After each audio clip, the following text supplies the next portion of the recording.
showed at the kitchen, I can imagine it was a kind of launching for a lot of video artists, or was it? Yeah, it started to be organized like Reese was supposed to take care of Mondays, and that would be electronic music. And in no time, he had Monday and Tuesday. There is somebody at the door. Oh, we can stop. Yeah. Should we stop? Yeah. Yes. He hasn't. Could you go and see who absolutely. it is? Good. Recording.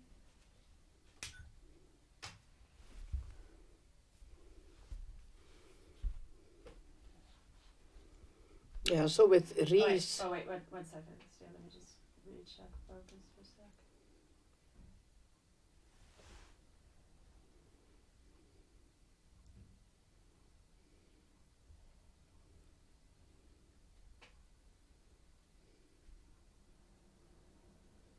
Okay. Yeah. So Reese was very successful. They wanted so badly many of them to show. So in the beginning we had Lamont Young, and that was kind of a real stepping stone, because if it was good enough for him, it would be good enough for anybody. And this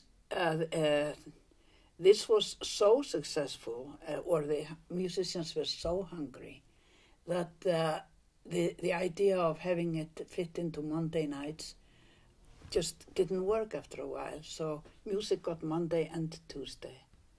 And then Wednesday was this open house where people would just come in with what they were working on. And I don't remember even what we had on Thursday. Then comes the weekend, Friday, Saturday, Sunday. And that was pioneering in retrospect of all these ideas of media performances. And people always brought in all their own equipment because we didn't have anything. We had just almost nothing. So it would always fill up, like was jam sessions, say, on Saturday. And then, like, Bell Lab needed to have a showcase for their stuff, because they were working with, like, Max Neuhaus had his is his name Neuhaus? Max Neuhaus? What's Max?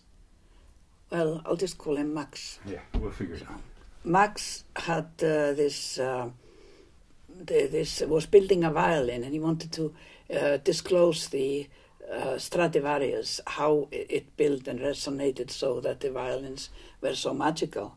So that's what he was building. And then there was computer music and computer films, the first ones we ever saw. And so they were using the kitchen, and that ended in being like a computer art festival.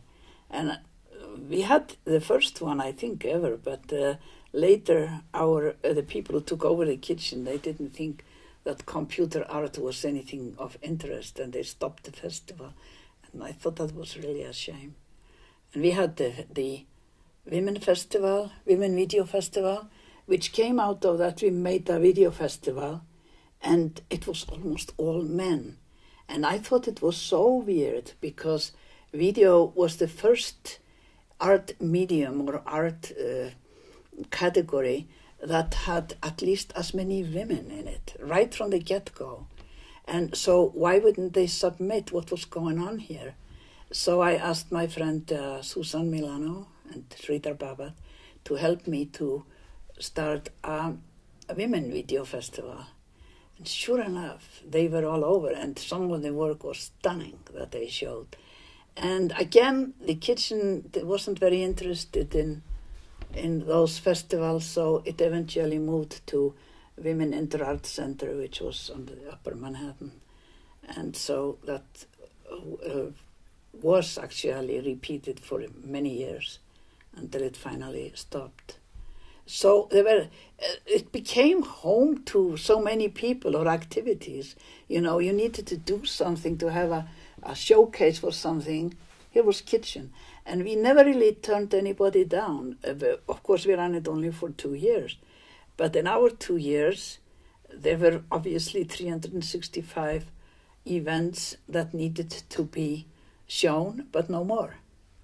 And by the time we walked out of there, the kitchen had become too popular to not have some kind of a curatorial or a directive of some kind. Can you tell us some of the other people, some men and women who kind of were able to, who it became home to, who some of the other artists? Because I think what's important about the kitchen is that it was so, I mean, in some ways, maybe by some standards, the first space to be devoted to media art, or one of the first. Yeah. Now, what was interesting was that, first of all, the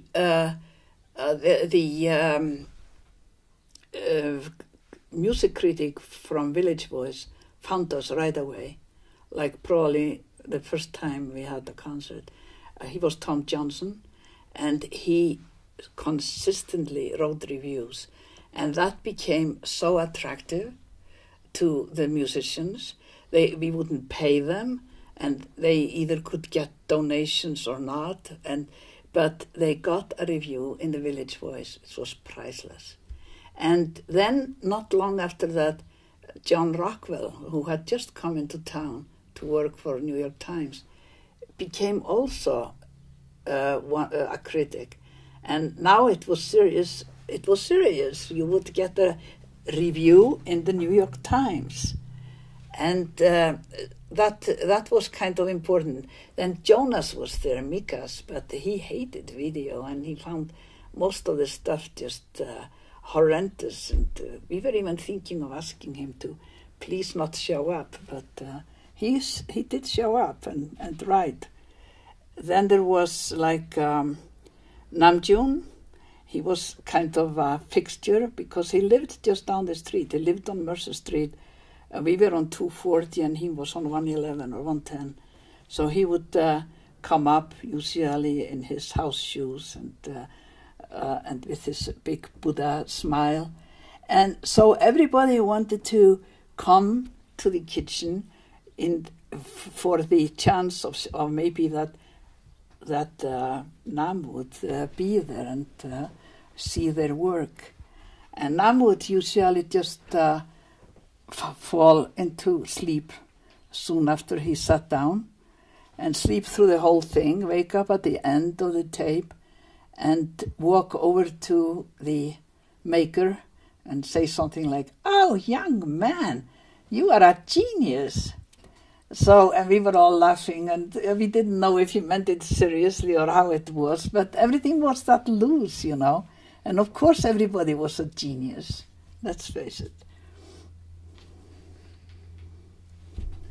So Namjoon was already famous or something, or that time he was already very famous. Yeah. Uh-huh. No question. He was a big fixture in New York, and he wouldn't, of course, be coming that much because he was traveling all over, but he came enough, and also had some performances there.